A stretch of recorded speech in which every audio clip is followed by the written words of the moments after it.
कल एक कथानक हम सभी के बीच में आया था।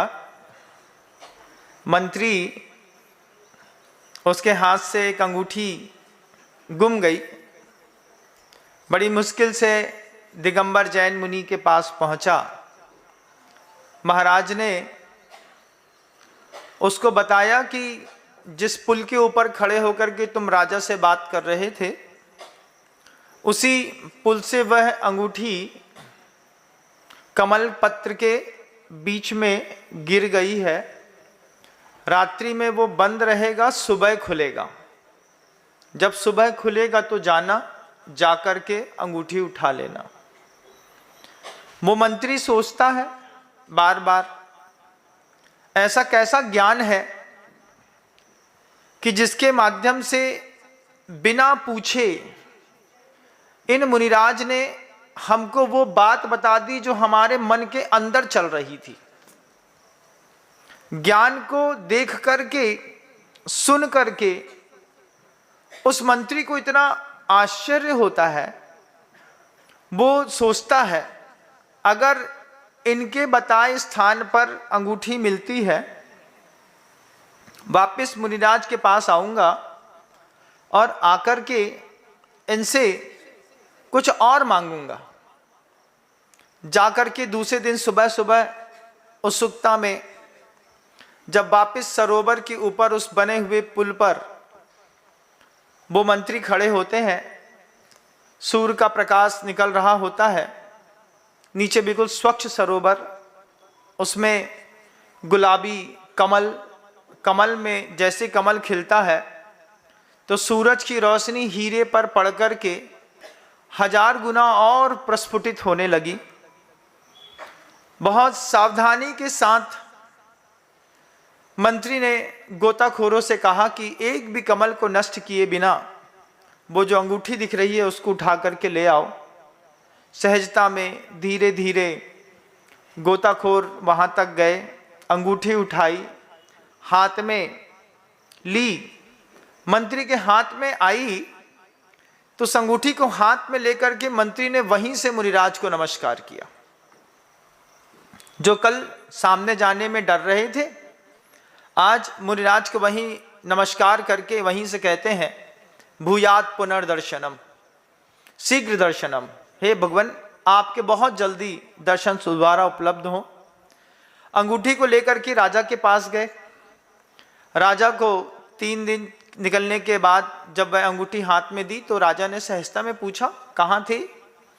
मंत्री कहते हैं बात को छिपाते हुए, महाराज स्वास्थ्य ठीक नहीं था, अभी तो अनुकूल है, कृपा है आपकी, अंगूठी सबसे पहले आप स्वीकार करिए। राजमुद्रा राजा ने हाथ में डाली। राजा तो भूल गए इस बात को, लेकिन मंत्री जब राजमहल में, राजसभा में बैठे थे, बैठे हुए मंत्री बार बार सोचते हैं, वो ज्ञान, जो ज्ञान मुनिराज के पास है, वो ज्ञान अगर मेरे पास आ जाए तो मैं इस पूरे के पूरे साम्राज्य को 100 गुना ज्यादा बड़ा कर दूंगा। जो जहां रहता है वो वहां पर रह करके अपनी ही स्थिति को विकसित करने के लिए ही सोचता है। ज्ञान का मोह के साथ एक ऐसा हमेशा से संबंध रहा है कि ज्ञान मोह से आक्रांत होकर के हमेशा उल्टी भाषा ही बोलता है। जैसे गुरुदेव कहते हैं, शराबी के मुख से शराब बोलती है, ऐसे ही ज्ञानी के मुख का, गृहस्थ के मुख का जो ज्ञान है वो मोह से ग्रसित होकर के ही कुछ ना कुछ बोलता है। अब वो बार बार सोचता है कि अगर वो ज्ञान जो मुनिराज के पास है मेरे पास आ जाए तो फिर जीवन का तो कमाल ही हो जाएगा। किसी भी बात को होने से पहले मैं पहचानने लगूं, जानने लगूं, देखने लगूं, समझने लगूं, वक्त से पहले अपने राजा को निर्देशित कर दूं, बता दूं, तो पूरे साम्राज्य में सिर्फ मेरी जय जयकार होगी। और इस जय जयकार के लोभ से वह मंत्री दोपहर में पुनः मुनिराज के पास जाता है। जाकर के महाराज से कहता है, आपकी कृपा से मुझे वह अंगूठी प्राप्त हो गई, अब कुछ और दे दीजिए। कुछ और देने के बाद जैसे ही मंत्री ने करी, महाराज तो अवधि ज्ञानी मनः पर्या ज्ञानी दोनों ज्ञान के साथ विराजमान थे। उन्होंने तुरंत समझा कि ये मंत्री क्या बोलने वाला है। बोलने से पहले ही महाराज मुस्कुरा दिए, लेकिन प्रतीति सामने वाले को नहीं हुई।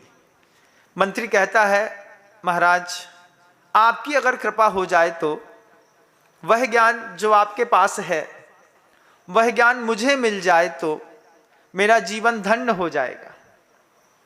महाराज ने देखा कि भव्य है, शीघ्र ही इसकी भव्यता प्रकट हो सकती है, और महाराज ने तुरंत हां कर दिया। बोले अवश्य, लेकिन आपको पता तो है ज्ञान को प्राप्त करने के लिए गुरु की सेवा करनी पड़ती है।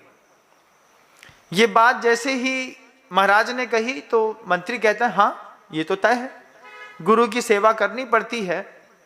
आपको ज्ञान प्राप्त करने के लिए वो ज्ञान जिस ज्ञान के माध्यम से मैंने आपको वो बात बताई है, उस ज्ञान को प्राप्त करने के लिए सबसे पहले आपको हमारी सेवा करनी पड़ेगी।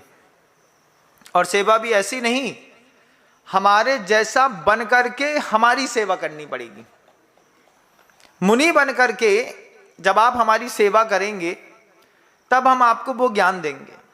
संघ की कीमत, आचार्य की कीमत इसी बात से समझ में आती है कि जिस शिष्य ने अपने गुरु की सेवा नहीं की हो, जिस शिष्य ने अपने गुरु के साथ एक लंबा दीर्घ समय ना बिताया हो, वह गुरु के मस्तिष्क पे रखे हुए ज्ञान को अवधारित नहीं कर पाता। जैसे ही महाराज ने ये बात मंत्री से कही, मंत्री कहता है, अवश्य मैं एक बार घर होके आता हूं। घर पहुंचता है, पत्नी से कहता है, वे मुनिराज के पास मैं गया था, मैंने उनसे ज्ञान मांगा तो वो कहते हैं कि तुमको पहले हमारी सेवा करनी पड़ेगी, और सेवा भी ऐसे नहीं, मुनि बनकर के सेवा करनी पड़ेगी। पत्नी का तो हाथ पैर फूल गया, जैसे आप लोगों का फूल जाता है। अगर गलती से आपका पति कह दे कि मैंने महाराज से अष्टमी चतुर्दशी का नियम ले लिया है व्रत का, इतने ही में महिलाओं का टेम्पर डाउन हो जाता है। किससे पूछ के ले लिया? हमसे पूछ के लेते, हम भी तो तुम्हारी अर्धांगिनी है, आधा हिस्सा तो हमारा भी है। अब तुम्हारा व्रत है, हमारा नहीं है, अब बताओ क्या होगा। तो कई बार परेशानियां होती हैं। स्त्री कहती है मंत्री से, मंत्री जी क्या करना है ज्ञान का, अपन तो अंगूठी घूम गई थी, मिल गई, पर्याप्त है। दोस्तों, अगर आपको मेरी वीडियो अच्छी लगती है तो प्लीज मेरे चैनल को लाइक करें, शेयर करें, सब्सक्राइब करें। इसी तरह से अपना प्यार देते रहें। Thank you.